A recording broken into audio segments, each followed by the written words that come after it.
안녕하십니까.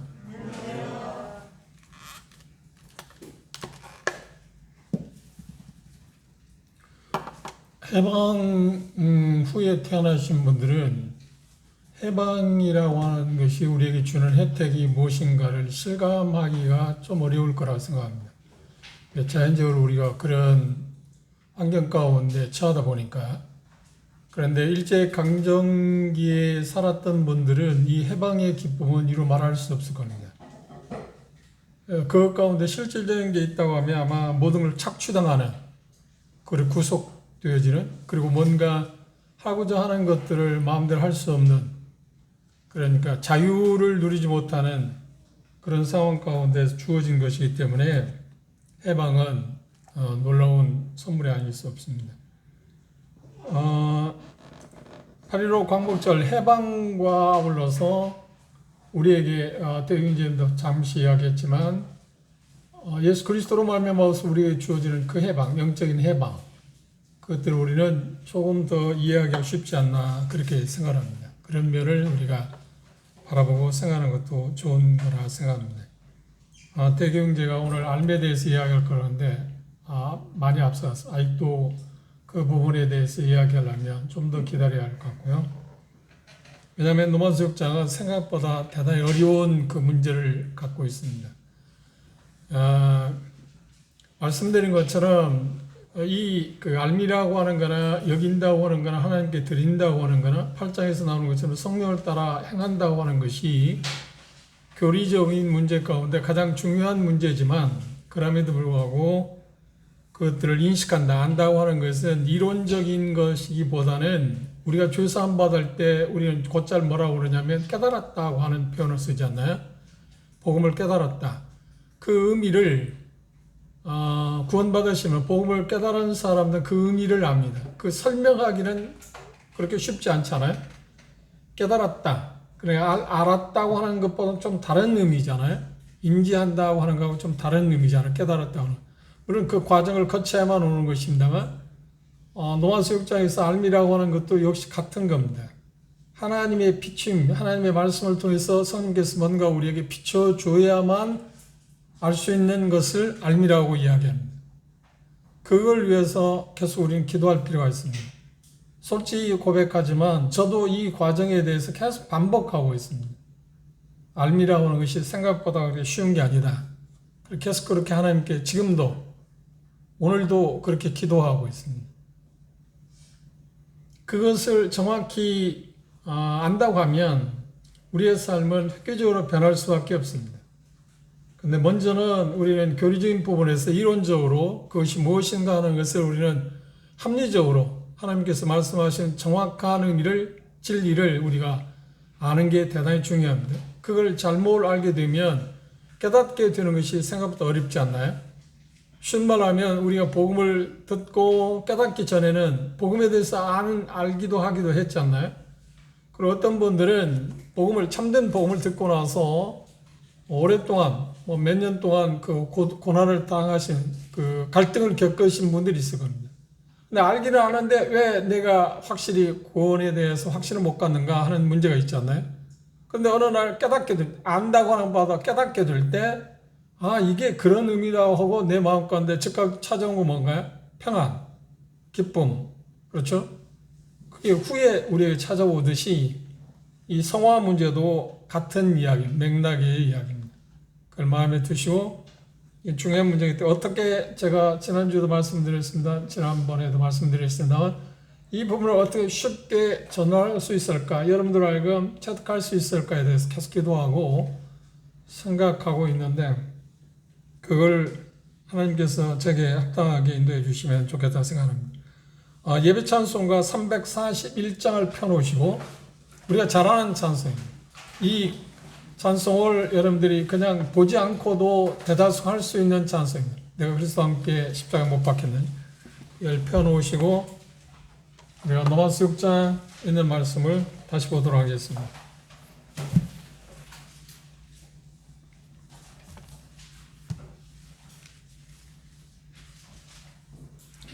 로마서 6장 1절부터 11절에 있는 말씀까지 다시 한번 읽어보도록 하겠습니다. 이번에 오늘 읽을 때는 여기 표현 가운데서 합하다, 연합, 또 함께 라고 하는 그 단어를 유념해 주시고 여러분들이 성경을 읽을 때 그 단어가 나오면 표시를 해 보십시오. 대단히 중요한 단어입니다. 기억하시겠죠? 그러면 6장 1절 제가 먼저 읽겠습니다. 그런즉 우리가 무슨 말 하리요? 은혜를 더하게 하려고 죄에 거하겠느뇨? 그럴 수 없느니라. 죄에 대해 죽은 우리가 어찌 그 가운데 더 살려? 그리스도 예수와 합하여 세례를 받은 우리는 그의 죽으심과 합하여 세례를 받은 줄을 알지 못하느냐. 여기 합하여라고 하는 단어가 3절에 몇 번 나오는 거야? 예수와 합하여 세례를 받고 그의 죽으심과 합하여 2번 나왔습니다. 3, 4절 그러므로 우리가 그의 죽으심과 합하여 또 나와 있습니다. 세례를 받음으로 그와 함께라고 하는 단어가 나왔습니다. 장사되었나니 이는 아버지의 영광으로 말미암아 그리스도를 죽은 자 가운데서 살리심과 같이 우리로 또한 새 생명 가운데서 행하게 하려 함이니라. 만일 우리가 그의 죽으심과 같은 모양으로 연합한 자가 되었으면 또한 그의 부활과 같은 모양으로 연합한 자도 여기는 동일한 단어가 비슷한 단어가 연합이라고 하는 단어였어요. 그리스도와 연합되었다. 2번 나와 있습니다. 6절 우리가 알거니와 우리 옛사람이 예수와 함께 십자가에 못 박힌 것은 죄의 몸임을 하여 다시는 우리가 죄에게 종노릇하지 아니하려 함이니 이는 죽은 자가 죄에서 벗어나 의롭다 하심을 얻었습니다. 8절에 보시면 만일 우리가 그리스도와 함께였습니다. 함께 죽었으면 또한 그와 함께 살 줄을 믿노니 이는 그리스도께서 죽은 자 가운데서 살아나셨음에 다시 죽지 아니하시고 사망이 다시 그를 주장하지 못할 줄을 알미로라. 그의 죽으심은 죄에 대하여 단번에 죽으시며 그의 살아심은 하나님께 대하여 살아심이니 이같이 너희도 너희 자신을 죄에 대하여는 죽은 자요 그리스도 예수 안에서 하나님께 대하여는 살아있는 자로 여길지어다. 우리가 찾아봤습니다만 합한다, 연합, 함께라는 단어가 몇 번 나오는가요? 표시했나요? 몇 번 나오는가요? 예, 9번이나 나옵니다. 함께, 합하다, 연합. 그 말이 같은 말입니다만 가장 좋은 표현은 뭐냐면 연합, 그리스도와 연합되었다, 하나 되었다고 하는 의미를 이야기해요. 바울사들은 지금 5장에서 우리가 계속 공부해 온 것처럼 예수 그리스도의 피로 말미암아 죄사함 받아서 그걸 뭐라고 표현하면 의롭다함 받았다. 하나님으로부터 의롭다함 받았다. 의롭다함 받은 사람의 복을 우리는 6가지 찾아봤습니다. 5장 초반부에서. 그렇죠? 그리고 바로 여기서 5장 후반부에서 뭘 이야기하냐면 아담의 후손들이 가져오는 불리, 그리고 예수 그리스도께서 우리에게 주시는 그 유익, 그것을 아담과 예수 그리스도를 비교해 가면서 대조해서 우리 이야기하고 있습니다. 그리고 5장 후반부의 끝부분에서 뭘 이야기하고 있냐면 이제 은혜가 더한 것에 죄가 더한 것에 은혜가 더한다. 그 표현을 했을 때 바울사도 지금 이야기하고 있어서는 하나님으로부터 믿음으로 말미암아서 하나님으로 의롭다함 받은 사람들의 삶 가운데서 이제 죄라고 하는 그 죄 사함 문제가 아닙니다. 그러니까 우리가 지은 죄에 대한 낱낱이 그 죄에 대한 문제가 아니라 죄 자체를 어떻게 이길 수 있느냐, 정확히 말한다고 하면 죄의 세력, 죄를 지켜하고자 하는 그 유혹들, 그것들을 우리가 어떻게 이길 수 있느냐 하는 문제에 대해서 바울사도는 지금부터 이야기하고 있어요. 6장 초반부에서부터 이야기. 그걸 교리적인 부분으로 말하면 성화라고 그랬습니다. 성화, 칭의 문제가 아니라 성화 문제입니다. 어떻게 죄를 이길 수 있는가 하는 문제입니다. 그러니까 우리가 알고 있는 것처럼 쉬운 표현하면 죄를 어떻게 하면 짓지 않을 수 있을까 하는 문제입니다. 그런데 그리스도인이라고 해서 죄를 안 지을 수 있나요? 죄를 안 지을 수 있으면 얼마나 좋겠습니까? 그런데 현실적으로 우리가 구원을 받았음에도 불구하고 성령께서 우리 안에 내주하심에도 불구하고 우리는 어떻게 하는 거야? 죄를 범하지 않나요? 그것 때문에 우리는 심한 갈등을 겪습니다. 어떤 면에서 보면 여전히 구원받기 전보다도 구원받고 나서 죄에 대한 죄책감 때문에 훨씬 더 고통스러울 때가 있어요.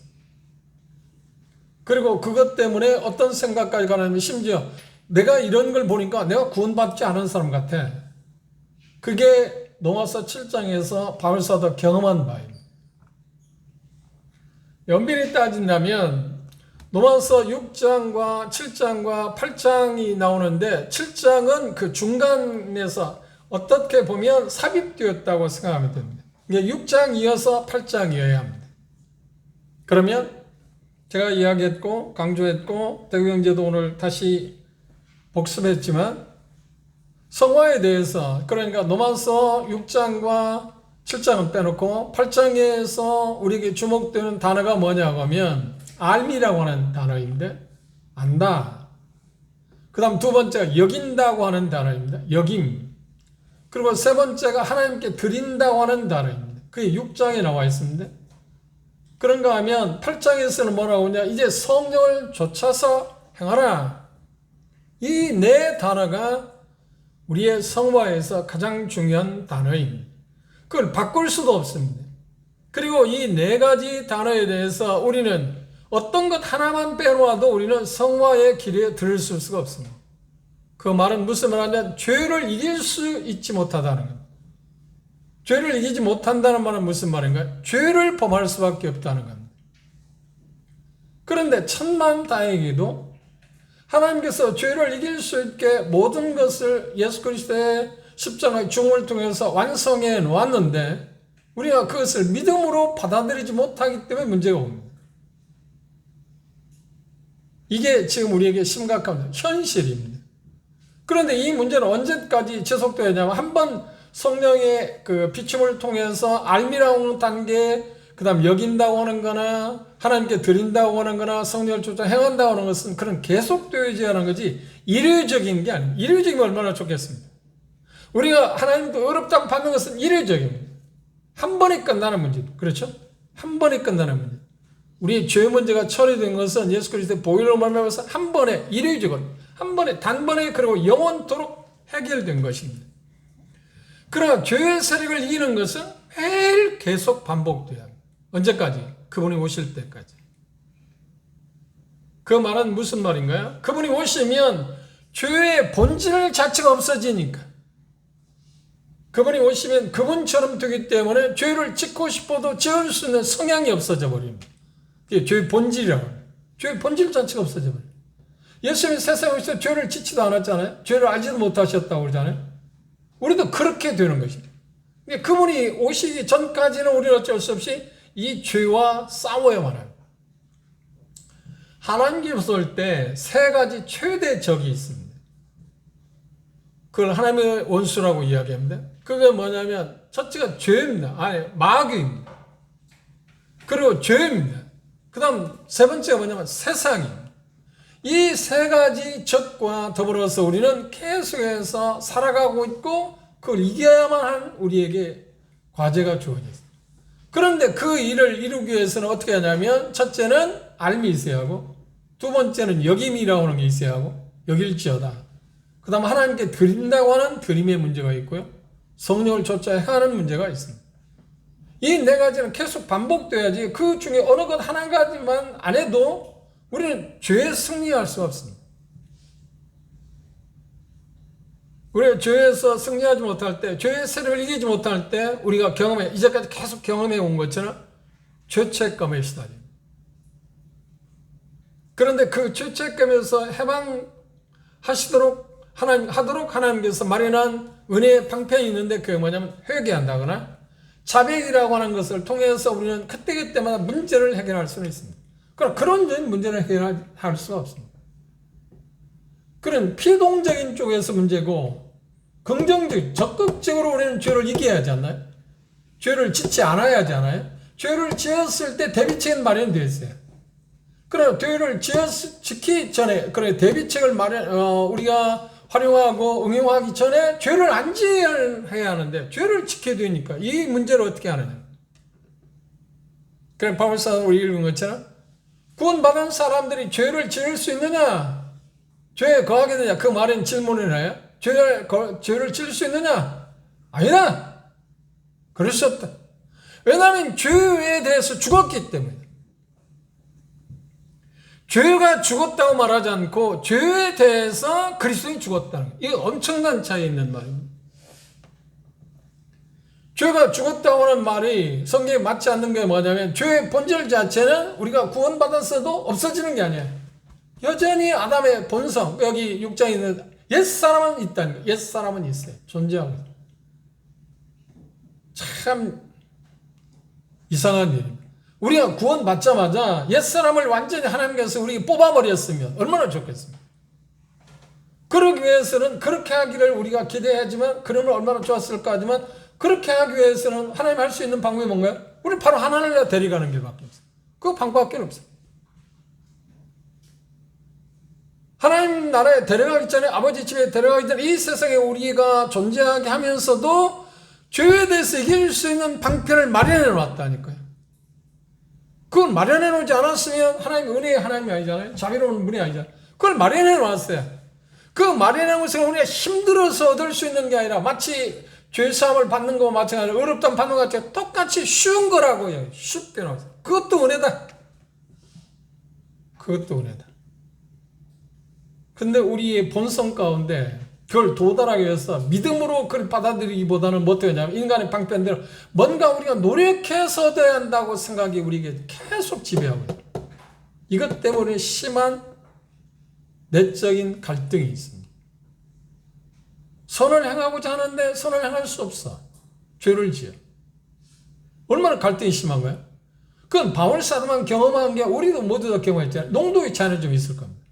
그분이 경험한 거, 우리가 경험한 것은 농도의 차이는, 이유는 뭐냐면, 그분은 어떤 표현을 쉽게 표현한다면, 맑은 상태가 훨씬 100이라고 하면 우리는 맑은 상태가 50이나 30밖에 안 됩니다. 죄 느끼는 게 좀 달라요. 그분은 대단히 예민해서 우리는 덜 예민하고, 그런 차이는 있지만 그 갈등이 있어요. 하다하다 못하니까 바울사는 고통스러우니까 뭐라 했어요? 오라, 이 사망의 몸에서 누가 나를 도대체 구원할 수 있는가? 여기서 우리가 나중에 7장에서 표현 가운데 바울사가 고백한 사망의 몸에서 라는 표현을 했어요. 이 단어의 의미는 대단히 우리에게 주목해야 할 단어입니다. 우리는 지금 계속해서 오래전부터 문자적인 의미를 우리가 생각해 왔잖아요. 이 문자는 대단히 중요한 단어입니다. 오늘 그래서 9번이라는 함께 연합되었다 하는 그 단어의 중요성을 강조하기 위해서 한번 찾아보자 그래요. 그런데 우리는 그동안에 로마서 6장을 읽을 때 함께 그분과 연합되었다는 그 의미 자체를 우리는 별로 심각하게 생각, 우리 마음 가운데 받아들이지 않았죠. 그런 기회를 우리가 부여하지 않았지 않나요?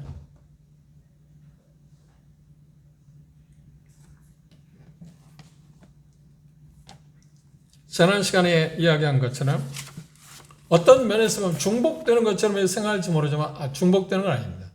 물론 내용이 비슷한 내용인 것 같지만 조금씩 깊어지는 이야기예요. 예수 그리스도의 죽음과 부활인 그분 혼자, 그분의 죽음과 그분 예수 그리스도 혼자의 죽음과 예수 그리스도의 혼자 부활이 아니라는 거야. 개별적인 게 아니라는 거야. 포괄적이라는 말이야. 포괄적이라는 말은 무슨 말인지 아시겠어요? 여기 단어에서 함께, 연합, 합하여.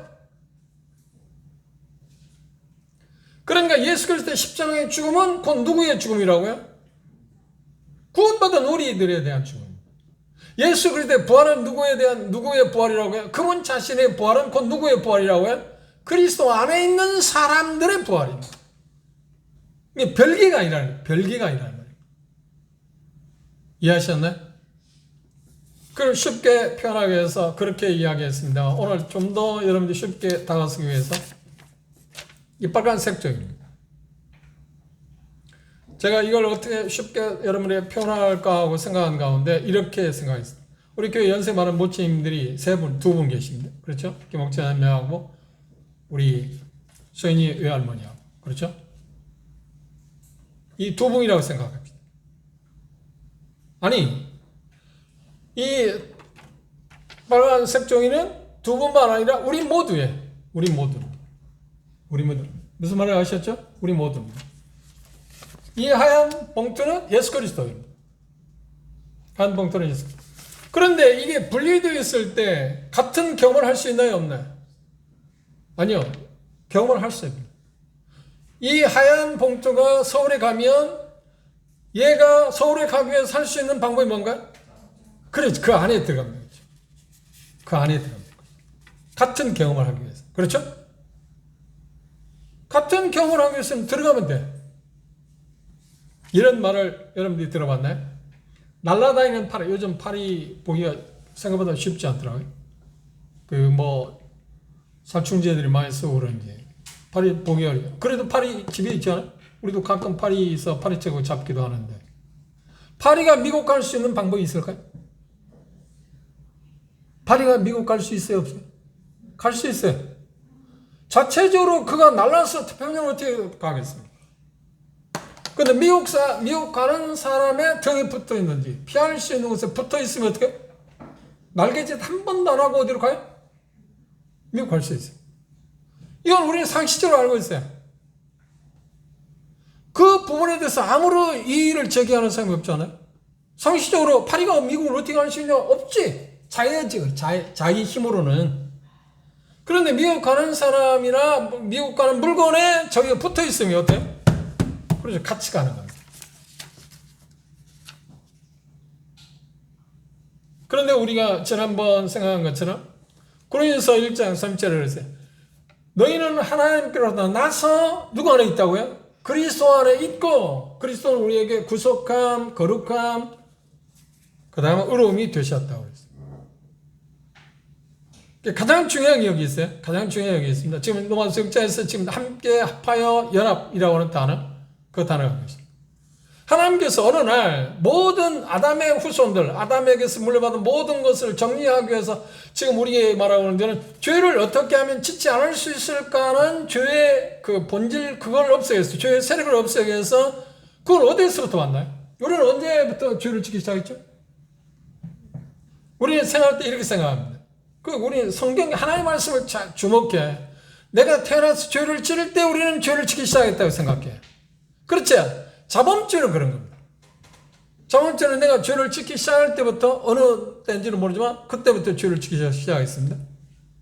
그런데 그건 하나의 열매고 우리는 그걸 하기 전에 우리는 이미 뭐였나요? 죄의 나무였다니까. 죄인이었어요.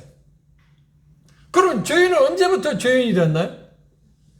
아담부터. 아담의 후손으로 태어난 모든 사람은 그 어려운 삶을 살았냐 살지 않았냐 어떻게 살았냐 아무 상관없이 죄인이에요. 그래서 죄인이기 때문에 아무리 자기가 어렵게 살려고 할지라도 뭘 지을 수밖에 없다고요? 그렇지. 성인 군자는 없어요. 사람의 시각에서 볼 때 좀 나은 사람이 있고 성인 군자가 있지만 하나님 보시기에는 그 누구도 죄를 범하지 않은 사람이 없어요. 그래서 우리가 이미 공부한 것처럼 노아 3장에서 의인은 없나니? 하나도 없다. 왜? 아담의 후손을 태어났기 때문에. 우리 5장을 공부한 이유가 뭐냐? 5장 후반부에서 아담의 후손으로 태어난 사람들에게 오는 모든 일종의 혜택, 나쁜 쪽입니다. 혜택이 있는데 그거 뭐라고요? 사막이 왕노하다고 했다. 저주가 임했다. 하늘 관계가 차단됐다. 멸망하게 됐다. 그런 부분을 우리는 다 봤잖아요. 우리는 아담의 자손으로 태어난 순간부터 우리는 어쩔 수 없이 죄를 지을 수밖에 없어요. 죄인으로 태어났어요. 그래서 시편 51편 다윗은 뭐라 해요? 나는 뭐라고 해요? 모태에서부터 어머니 태어난 순간부터 저는 죄를. 옛날에 중국의 유명한 학자들이 선학설을 주장하는 사람이고 선선설을 주장하는 사람이 있어요.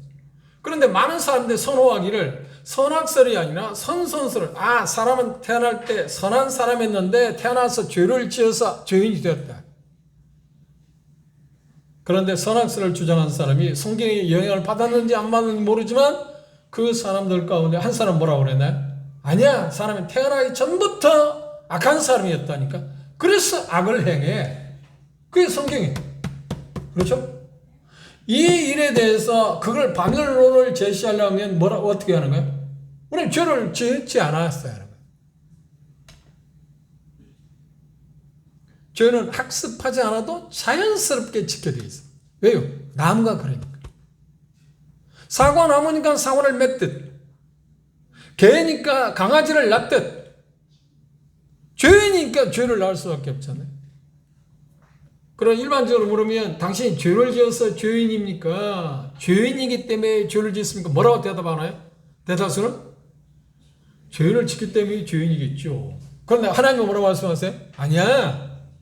죄인이기 때문에 죄를 짓는다니까? 그러면 죄인으로 태어나서, 그런 아담의 후손인 우리의 문제를 해결하기 위해서 하나님께서 하신 방법이 뭐예요? 아담의 후손으로 태어난 그 모든 것을, 죄의 어떤 본질이나 그 모든 것을 누구 안에 집어넣어서 처리하고 싶었어요? 예수 안에. 예수님 안에. 그래서 하나님께서는 오래 했잖아요. 우리가 잠생활할 거면 언제? 예수 그리스도에서 이 세상에 오시는 순간부터 2000년 후에 태어날 우리까지도 태어났대. 예수 안에 났대. 그런데 예수 안에 넣은 것을 우리는 언제 알았어요? 알기는 언제 알았어요? 건날 때. 그런데 정확한 의미에서 지금 교리적인 부분에서 노마스 육장을 생각할 때 이 부분은 오늘 우리가 알 수 있어요. 오늘도 우리가 알 수 있어요. 지금까지 잘 몰랐는데 이제서 알 수 있어요. 제가 복음을 개인적으로 전하면서, 복음을 전하고 나서 여기 제가 전한 복음을 통해서 믿음을 고백한 사람이 있습니다. 자매들인데 복음을 전하고 와서 뭐라고 물어보는 그러면, 너는 그걸 언제 알았냐? 네가 언제 알았냐? 오늘 알았어요. 그런데 알기는 오늘 알았지만 예수 그리스도의 죄를 담당하신 것을 언제 담당하셨어요? 십자가에 못 박혀 돌아가실 때. 그걸 오늘 알았다니까요. 그래서 그날이 구원받는 날, 거듭나는 날이야. 그렇죠? 그런데 나 자신이 아담으로부터 물러난 죄의 사람이 하나님께서 이미 처리되었다는 사실을 오늘 알 수도 있어요. 이게 대단히 중요한 문제입니다. 그런데 예수 그리스도 안에 우리를 집어넣는데 어떤 사람을 집어넣었다고요? 어떤 사람을 집어넣었다고요? 고린도전서 1장 30절에 어떤 사람을 집어넣었다고요? 하나님께로 난 사람들. 하나님께 난 사람들을 그리스도 안에 집어넣었어요. 거듭나지 않은 사람에 대해서 이야기하지 맙시다. 우리 문제니까 지금. 그렇죠? 집어넣었습니다. 이 색적인 빨간 종이는 누구라고요? 나와 여러분입니다. 뭐 두 모침도 빼놓을 수 없고요. 이거 거듭난 분들이니까 집어넣었습니다. 그러면 이 봉투가 움직이는데 이 안에 들어있는 색종이는 같이 가나요? 안 가요? 운명을 같이 할 수밖에 없잖아요. 운명을 같이. 그래서 조금 전에 얘기한 것처럼 이 봉투가 서울로 누군가 운송하면 이 안에 들어있는 색종이도 어디로 간가요? 서울이 가는 겁니다. 이렇게 생각해요. 예수 그리스도께서 예루살렘 베들레헴에 탄생했습니다. 그럼 하나님의 시각에서 볼 때 그 베들레헴에 탄생한 예수 그리스도 안에 누가 들어있었나요? 누가 있었죠? 2000년 후에 태어날 내가 있었어요. 여러분이 있었다니까.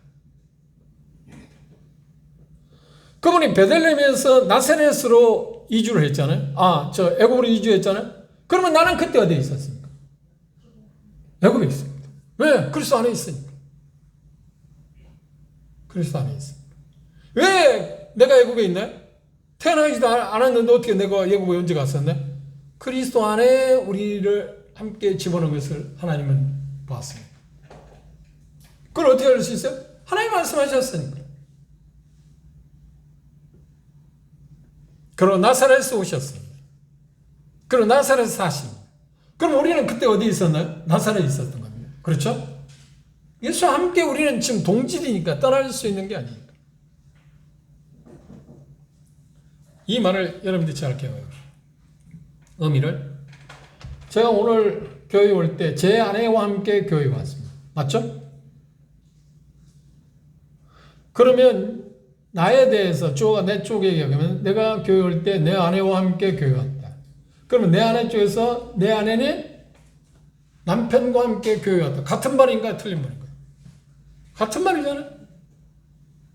함께 있으니까, 함께 왔으니까. 함께 있으니까. 떨어져 있으면 그 같은 것을 경험할 수가 없습니다. 그런데 함께 있기 때문에 똑같이 경험을 하는 거예요. 그렇죠? 함께 있기 때문에. 그 말을 좀 더 즉흥적으로 설명하기 위해서 이 안에 뭐가 지금 들어있죠? 이게 찢어졌어요. 그럼 이 안에 들어있는 색종이도 찢어집니까? 안 찢어집니까? 찢어졌잖아요. 왜요? 함께 있었기 때문에. 예수 그리스도의 십자가가 바로 그걸 이야기해요. 예수 그리스도의 십자가의 죽음은 곧 누구의 죽음이라고요? 그래서 나와 여러분의 죽음. 이제 좀 실감하시겠죠? 그런데 그걸 어떻게 우리가 알아요? 예수 그리스도의 죽음이 내 죽음이라고, 십자가의 죽음이 내 죽음이라고 해서 어떻게 알아요? 그걸 어떻게 믿어요?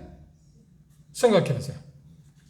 예수 그리스도의 십자가에 못 박혀 돌아가실 때 2000년 전에 좌우편에 누가 죽었나요? 강도가 죽었습니다. 함께 죽었습니다. 함께 죽었습니다. 함께 죽기는 했지만, 그러니까 골고다 상에 함께 있었다고 하는 거지만 그들은 어때요? 그리스도 안에 있는 것은 아닙니다. 제가 물었잖아요. 예수 그리스도 십자가에 죽을 때 함께 죽은 사람이 누구라고요? 함께 죽은 사람이 누구예요? 내가 질문한 그 함께라는 말은 그리스도 안에 있었냐 없었냐가 아니라 골고다 산에서 예수 그리스도와 함께 운명 십자가의 처벌을 당한 사람이 누구냐고요? 강도입니다. 그걸 믿으시죠? 사실이잖아요. 그건 역사적인 사실이에요. 그런데 그들은 그리스도 안에 있지는 않았습니다.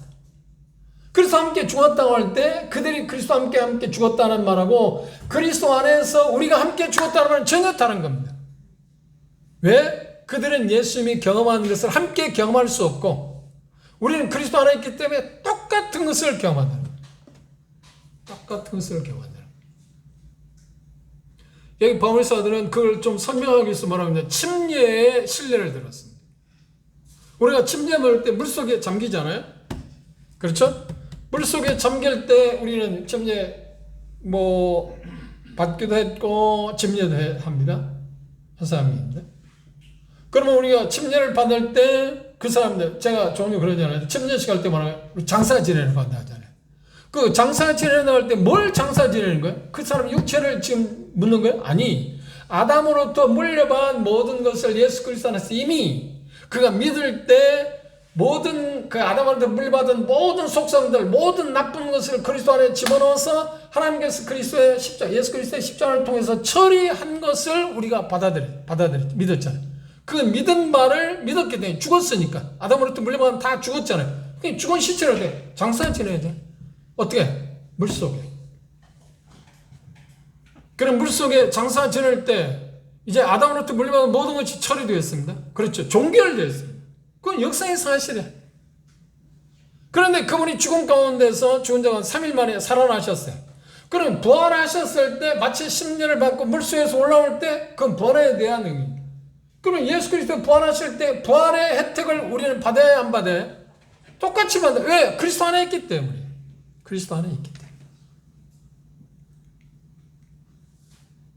부활의 혜택을 준 이유가 뭐라고요? 받은 혜택이 뭐라고요? 새 생명 가운데 살아가기 위해서. 그걸 더 쉽게 바울사도는 우리에게 표현하기 위해서 고린도서 15장을 가봅시다.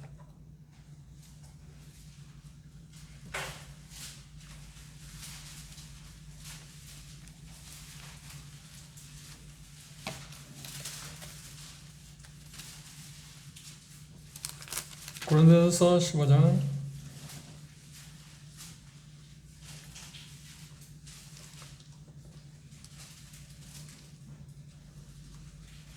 45절 47절 읽읍니다. 45절 47절 45절 함께 읽읍시다. 시작. 기록된 바 첫사람 아담은 산영이 되었다과 같이 마지막 아담은 살려주는 영이 되었나니 그러나 먼저는 신령한 자가 아니요 육있는 자요 그 다음은 신령한 자니라. 첫 사람은 땅에서 났으니 흙에 속한 자이거니와 둘째 사람은 하늘에서 나셨다. 여기 단어 가운데 중요한 단어가 나와 있습니다. 첫 사람, 마지막 아담, 그렇죠? 그 다음 첫 사람, 둘째 사람.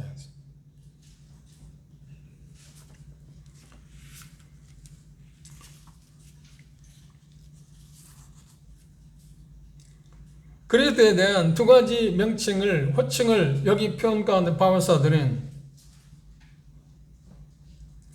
그리스도를 둘째 사람이라고 하지 않고 뭐라고 그러나요?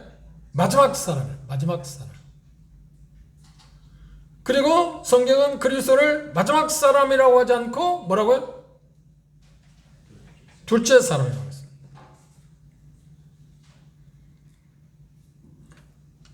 예수 그리스도는 우리가 로마서 5장에서 본 것처럼 아담은 오실 자의 표상이다, 모형이다 그렇게 말했어요. 대표적인 게. 죄악을 범하고 하나님으로부터 모든 불이익을 우리에게 초래한 아담을 가리켜서 뭐라고 하냐면 사람으로부터 태어나서 첫 번째 사람이라고 이야기합니다. 그런데 그 문제를 해결하기 위해서 아담이 물려받은 그 모든 것을 청산하기 위해서 여기 표현 가운데 마지막 아담이 왔대요. 마지막. 이게 종결 지켰다. 마지막 아담. 그리고 마지막 아담일 뿐만 아니라 새로운 어떤 종족을 만들기 위해서 새로운 세상, 새로운 씨앗을 퍼뜨리기 위해서 예수 그리스도를 뭐라고 표현해요? 둘째 사람. 시작. 뭔가 마지막 종결도 짓고 새로운 세계로 이끌어가는 분이 누구라고요? 예수님입니다. 바울사도는 지금 그렇게 해서 예수님을 소개를 했습니다. 마지막 아담과 둘째 사람으로 묘사했습니다. 이게 마지막 아담이라는 의미는 뭔가요? 아담으로부터 물려받은 첫째 사람이다. 아담으로부터 물려받았던 모든 것을 종식시켰다. 어디서? 십자가의 죽음을 통해서. 그런데 우리가 지난번까지 이야기한 것처럼 우리가 지은 죄의 문제를 해결하기 위해서 예수 그리스도는 보혈을 흘리셨습니다. 십자가의 죽음을 통해서 보혈을 흘리셨습니다. 그런데 여러분 기억해 보십시오. 성경 어떤 곳에서 한 구절이라도 예수 그리스도의 피를 우리도 함께 흘렸다 하는 말이 있나요? 피에 대해서 언급한 한 군데도 없어요.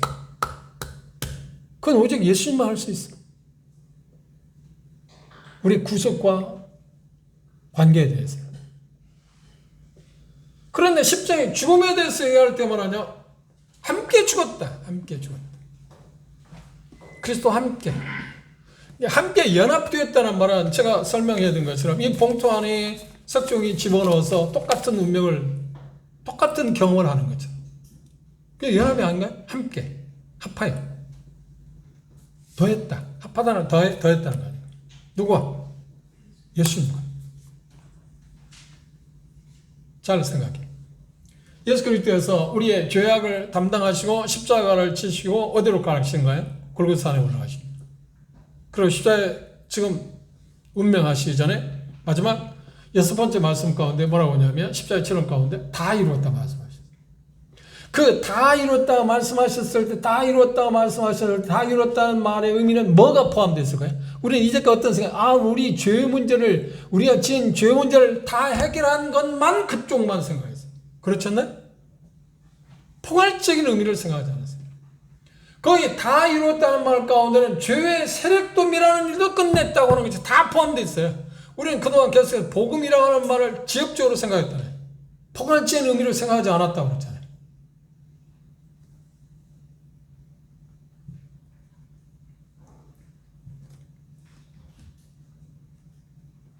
그래서 예수 그리스도는 바울사도는 다른 표현을 이야기할 때 마지막 아담이고 둘째 사람이라고 그랬어요. 그런데 아담으로부터 온 그 모든 것을 예수 그리스도에서 종식시키고 마지막 아담으로서, 그렇죠? 그리고 새로운 족속, 새로운 씨, 죄를 이기는, 그리고 하나님의 모든 영광을 누릴 사람들을 재생산할 수 있는 사람을 표현하기 위해서 둘째 사람이라고 해요.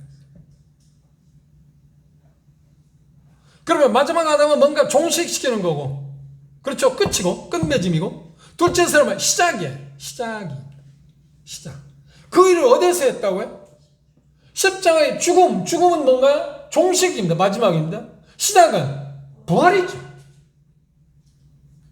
그래서 빌립보 3장의 바울사들은 자기가 정말 계속 주님 오실 때까지 알고 또 알고 싶었던 게 뭐냐면 예수 그리스도의 부활의 능력이라 말한 겁니다.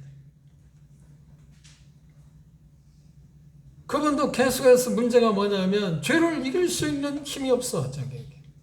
선을 행하고자 하는데 선을 행하지는 못해. 왜? 자기가 연약하니까. 그게 나중에 발견하는 게 뭐예요? 자기 자신이 어떤 것을 행하고 뭘 하기 전에 이미 십자가에 처리된 죽음 가운데 내어준 바 되었다는 사실을 잘 압니다. 종집을 찍었다. 아담으로부터 물려받은 모든 것이 종식되었다. 그것을 끝나면 아무 게 없잖아요. 바꿔 말하면 우리는 현행법에서 어떤 죄를 아무리 지었을지라도 누군가 죽잖아요. 그 사람이 죽잖아요. 그러면 그 이후에 발견되는 모든 죄에 대해서 어떤가요? 다시 기소할 수 있나요? 없나요? 없어요. 죽었으니까. 죽으면 종지부를 찍은 거니까. 더 이상 어떻게 물을 수 있는 게 없잖아요. 죽었으니까. 그렇죠. 살아있어야 그 사람에게 뭔가 이야기할 수 있는데 죽었는데 뭘 어떻게 할 수 있어요? 그럼 죽으면 끝이잖아요. 아무도 없어요. 어떤 거 다른 삶이 없어. 그래서 예수의 부활은 다른 새로운 삶을 우리에게 약속하는 것입니다. 그래서 부활은 그렇게 중요한 거예요. 우리가 지난번 생각했잖아요. 부활이 우리에게 주는 두 가지 의미에 대해서 우리가 공부했잖아요. 이건 대단히 중요한 문제. 우리는 부활을 막연하게 그냥 한 가지 의미만 생각하는 거예요. 의롭다 하시기 위한 하나의 증거로만 부활을 생각하는 게 아니라 부활은 어떤 의미가 있다고요? 지금 6장에서 이야기하는 말은 새로운 삶을 살아가는 게 동의해 주는 것입니다.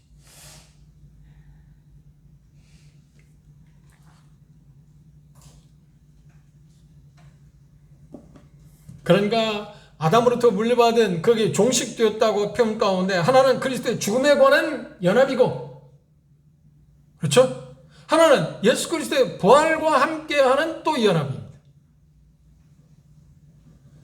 그리스도와 연합되었다고 할 때 연합이 우리에게 주는 혜택 가운데 하나가 뭐냐면 죽음이 가져오는 혜택, 그리고 부활이 가져오는 혜택.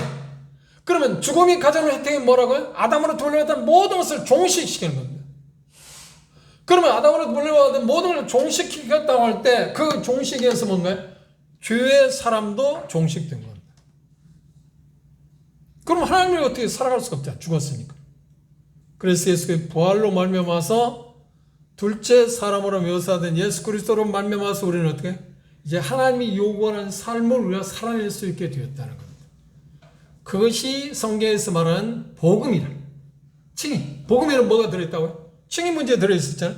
그런데 이제 지금 이야기하는 6장에서 이야기하는 건 뭔가요? 두 번째? 소원. 이게 복음이래요. 그럼 우리는 이제까지 대다수의 형제자매들이 어떻게 생각해요? 복음하면 칭의 문제. 예수 그리스도의 죽음과 부활은 칭의에만 관계되어 있다. 아니요, 성화에도 지금 관계되어 있잖아요. 그렇게 하시며 예수 그리스도의 죽음은 아담으로부터 받은 그 모든 걸 종식시키는 마지막 끝장을 낸 것이고, 부활은 어때? 새롭게 살아가는, 하나님을 위해 새롭게 살아가는 삶입니다.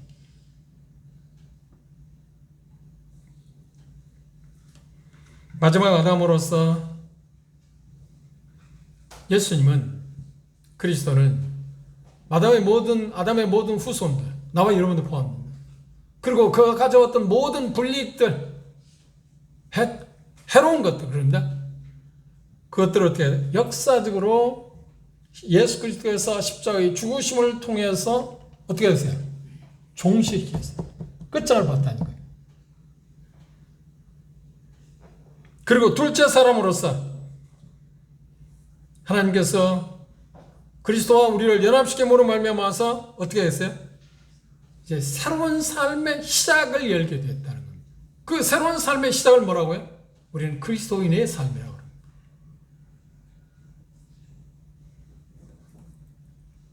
그것은 끝이 없는 삶입니다. 그래서 영생이라고 표현을 했습니다.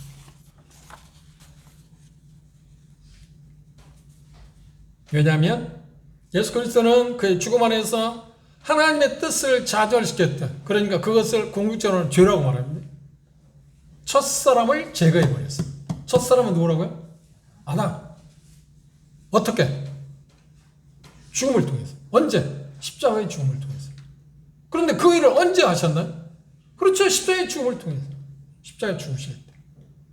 궁극적으로 말하면 십자가에 죽으시면서 다 이뤘다 말씀하실 때.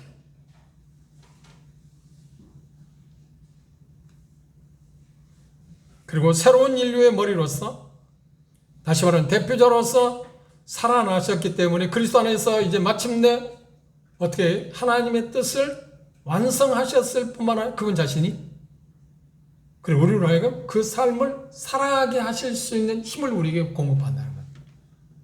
부활은 이런 중대한 의미가 있습니다.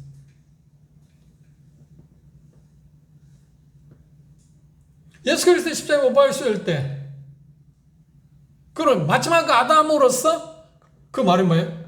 아담으로 물받은 그 모든 것을 척결하기 위해서, 종식시키기 위해서 십자가에 못 박혀 돌아가셨습니다. 지금 우리가 지금 공부한 것처럼 예수 그리스도 피에 대한 이야기가 아닙니다. 그분이 죽음에 대한 이야기, 십자가에 대한 이야기입니다. 죽음. 물론 죽음으로 말해서 피를 흘리셨죠. 피는 어디에 효과가 있었다고요? 우리 죄의 문제.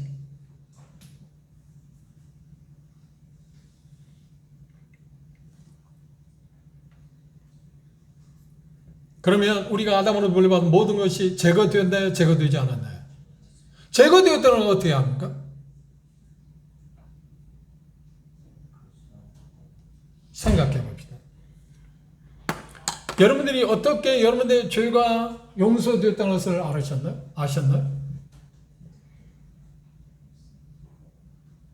우리는 종교생활을, 저도 그랬습니다. 종교생활을 하는 사람들이 대다수는 하나님께 나가서 하나님 내 죄를 용서해 주십시오. 내가 이런 죄를 지었습니다. 그럼 별별 수단을 다 했어요.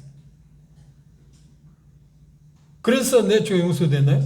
아니요. 어떤 노력? 아무리 해도 안 됐어요. 그런데 어느 날 복음을 통해서, 복음을 전한, 참된 복음을 전하는 삶을 통해서 예수 그리스도 이미 십자가의 죽음을 통해서 흘리신 보혈을 통해서 내 모든 죄가 해결됐다는 것을 들었어요. 그렇죠? 해결됐다는 것이 어디에 기록되어 있나요? 성경, 하나님의 말씀, 하나님께서 말씀하셨죠. 그 말씀을 믿는 순간 어떻게 나요? 그렇지. 그때 내가 죄사 받았어. 거듭났어. 우리가 로마서 4장에서 이야기한 대로 한다면 하나님 또 의롭다는 받았어. 칭의 문제가 해결됐어. 그때 우리는 기도했나요? 하나님 내 죄를 용서해 주십시오. 그렇게 기도해서 우리가 의롭다만 얻었나요? 아니면 뭔가 일을 했나요? 그런데 아직도 종교적인 사는 사람들이 여전히 그 일을 계속 반복하고 있잖아요. 자기가 뭔가 11조 한다, 성소주의를 지킨다, 뭘 해서 자기 죄를 용서받을 수 있다고 생각하고 있잖아요. 또 가르치는 사람들이, 복음을 전하는 사람들이 그렇게 잘못 왜곡된 복음을 전하고요. 거기에 매여있는 사람 지금 우리 주변에 수두룩하잖아요. 그 중에 저도 한 사람이 있고 여러분 가운데 그 중에 한 사람일 수 있었습니다. 종교생활을 한 사람들. 그런데 어느 날 하나님께서 예수 그리스도 안에 있는 영광의 광채의 빛을 우리 마음 가운데 비추심으로 말미암아 그때서 내가 이제 죄 용서됐다. 해방이다. 나는 죄에서 해방됐다. 그때 우리가 할 일은 무엇이었나요? 여러분들이 그때 한 일이 무엇이었나요? 하나님께 감사하고 하나님을 찬양하고 하나님 정말 감사합니다. 이렇게 예수님이 십자가에 죽으실 때 흘리신 보혈을 통해서 내 죄의 문제가 다 해결된 것을 이제야 알았습니다. 그리고 여러분 가운데 그런 사람도 있었겠지만 저 같은 경우는 그 종교생활을 오랫동안 찌들어 살았기 때문에 그런 생활을 했어요. 그걸 깨닫는 순간 왜 나에게 진정 이 복음을 전해주지 않았을까? 이 멍청한 친구들이. 이유는 간단하죠. 이유는 뭘까요? 그들이 그 복음을 몰랐으니까. 그 복음에 대한 경험이 없으니까. 우리 믿음으로, 어떤 믿음을? 하나님의 말씀에 계시된 그 말씀을 믿음으로. 믿음은 어디에서 온다고요? 듣는 데서 오는데 뭘 듣는 데서? 하나님의 말씀을 듣는 데서. 우리의 구원의 근거는 어디에 있어요? 하나님의 말씀이 있잖아요. 그러면 우리 자신이 처리 아담으로부터 물려받은 그 모든 것이 종식되었다는 것을 어떻게 믿을 수 있어요? 하나님, 내가 지금 구원받고 나서 죄를 짓는데 이걸 어떻게 이기합니까? 이길 수 있게 해주십시오. 그리고 내가 연약해 또 졌습니다. 그리고 내가 어떻게 해야 힘을 얻어서 이걸 이길 수 있어야 하는데 어떻게 해야 합니까? 하나님 힘을 주십시오. 그게 제 기도, 여러분 기도였지 않아요? 그렇죠? 그래도 해결된 게 있어요? 없어요. 똑같은 일. 속된 말 도레미탑. 똑같지. 다른 쳇바퀴들은 계속 반복했어요. 근데 중요한 시작은 어디에 있어요? 나 자신이 종식되었다. 종말을 가져왔다. 그리스도의 십자가의 죽음을 통해 내가 처리되었다고 생각해요. 하나님의 방법은, 사람들의 방법은 우리가 뭔가 개선하고 뭔가 더하고 노력해서 문제를 해결할 수 있다고 생각하는데, 하나님의 방법은 뭔가요? 나를 처리하는 것을 통해서, 죽음의 내어줌을 통해서 시작한다. 이게 복음이라는 거예요. 근데 우리에게 괴리감이 있어요. 그게 괴리감이 뭔가요? 죽었다 오면 뭘 할 수 있지? 그래서 심한 경험을 내가 죽었으니까 네가 할 수 있는 게 아무것도 없다. 아무것도 하지 마라. 그건 역시 가짜 복음이에요. 뭔가 해야 해. 어떤 그리스도, 그러니까 예수 그리스도의 부활함으로 말미암아 그분이 우리에게 주어진 힘을 의지하고 삶을 살아가는 것입니다. 그걸 우리가 차후에 보겠지만 드린다, 하나님께 드린다는 얘기가 나와 있습니다. 그리고 성령조차 행한다는 말이 거기 나와 있습니다. 아무것도 안 넣은 게 아니라니까요. 그건 차후 문제고. 그럼 1차적인 것은, 1차 관문은 뭐예요? 내가 아담으로 물려받은 모든 것이 이미 종식이 되었다. 언제? 예수 그리스도의 십자가의 죽음을 통해서. 그게 언제입니까? 내일입니까? 미래입니까? 과거입니까? 과거잖아요. 그런데 어떻게 과거라고 우리가 확인할 수 있어요? 확신할 수 있어요? 믿을 수 있어요? 하나님 말씀하셨잖아요. 그리스도 안에서 내가 처리다. 십자가의 죽음을 통해서. 이게 바로 복음입니다.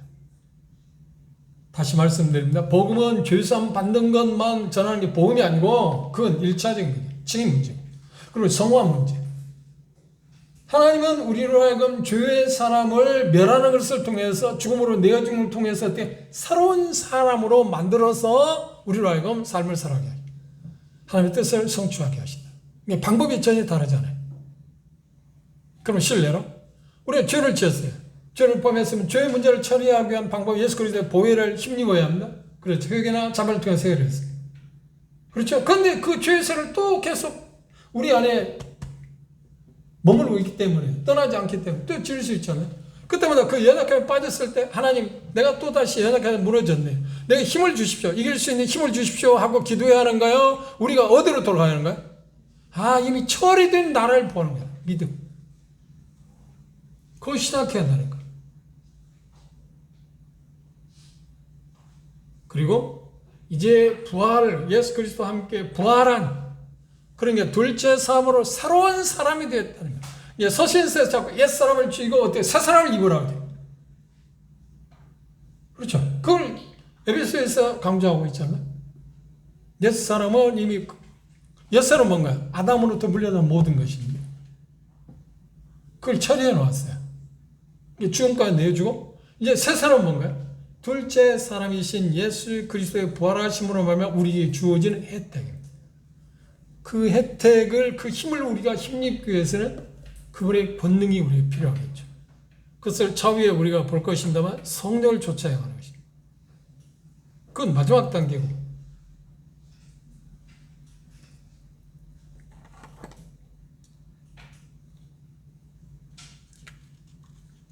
다시 말씀드립니다. 로마서에서 6장 7장 8장까지 있으니까 거기서 나오는 단어의 핵심 단어가 몇 가지 있다고요? 4가지라고 했습니다. 첫째, 알미. 지금 알미라는 것이 뭔가요? 예수 그리스도의 죽음을 통해서 아담으로 물려받은 모든 것이 이미 종식되었다. 그리고 그의 부활과 함께 우리는 함께 새 사람이 되었다. 왜? 어떻게? 하나님께서 우리를 그리스도 안에 함께해서 넣어서 그 안에 있게 해서 똑같은 혜택을 보게 합니다. 같은 경험이잖아요. 분리될 수 있어요, 없어요? 분리될 수 없다고 그러죠. 제가 설명했죠. 예를 들었죠. 설명하려고 하죠. 이 봉투 안에 들어있는 색종이는 봉투 밖에 나오면 봉투하고 같은 운명이 아니지만 봉투 안에 들어가면 똑같은 운명을 당하냐. 봉투가 당하는 경험을 똑같이 하잖아요. 우리 그리스도 안에 있으니까 예수 그리스도의 당한 경험을 우리 똑같이 겪는 혜택, 다시 말하면 혜택을 똑같이 받는 거예요. 그러니까 부정주의에서 죽음으로, 그리고 예수 그리스도의 십자가의 죽음을 통해서 뭔가 종식되었다고요? 아담으로부터 물려받은 모든 옛사람이 종식되었습니다. 그리고 그분의 부활하심으로 말미암아서 이제 어떻게 했다? 새로운 사람으로 살아야 됐어요. 하나님을 위해서 살게 하렵니다. 그랬습니다. 네 단어를 이제 기억합시다. 안과 있고, 알미라는 게 있고, 여긴다는 단어가 있습니다. 그리고 하나님께 드린다는 단어가 있습니다. 8장에서는 하나 또 첨부된 게 뭐라고요? 성령을 주자 행하는 것입니다. 그런데 중요한 게 뭐라고요? 그 어떤 것도 첫 번째 계단을 밟지 않고 네 번째 단계를 밟을 수는 없잖아요. 항상 우리들 자신들은 죄를 지을 때마다 어떤 생각하는 거야? 내가 그 문제가 이미 종식됐다는 것을 믿음으로 받아들이는 겁니다. 그 믿음입니다. 그래야만 시작할 수 있어요. 그래야만 시작할 수 있어요. 그런데 이게 정말 어렵습니다. 제 경험도 그렇고 정말 왜 살아있는데 어떻게 죽었다고 그러냐고요. 그래서 이 믿음이라니까. 중요한 것은 뭔가요? 지금 이론의 한 부분입니다. 그런데 이 부분을 여러분들이 이제 이론을 배웠잖아요. 그러면 실질적으로 경험하기 위해서 하나님 제가 죽었다고 이미 처리된 것을 알겠습니다. 십자가의 죽음을 통해서 연합되어서 함께 처리된 것을 알겠습니다. 그런데 그 진정한 의미가 무엇인지 깨닫게 해주십시오.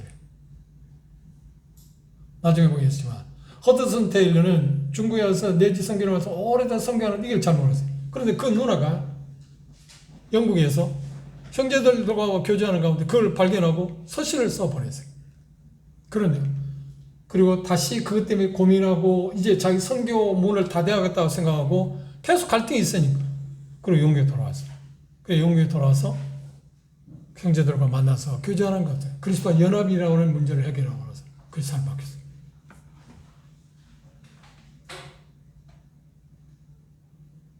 우리 삶의 시작은 어디부터 시작한다고요? 예수 그리스도의 부활과 함께 시작하는 삶입니다. 하나님께 그렇게 기도합시다. 이 놀라운 진리를 깨닫게 해주십시오. 그리스도와 함께 이미 십자가의 죽음을 통해서 처리됐고 예수 그리스도와 함께 이제 새로운 사람이 되었다는 거예요. 이것이 의미가 무엇인가를 나를 좀 알게 해달라.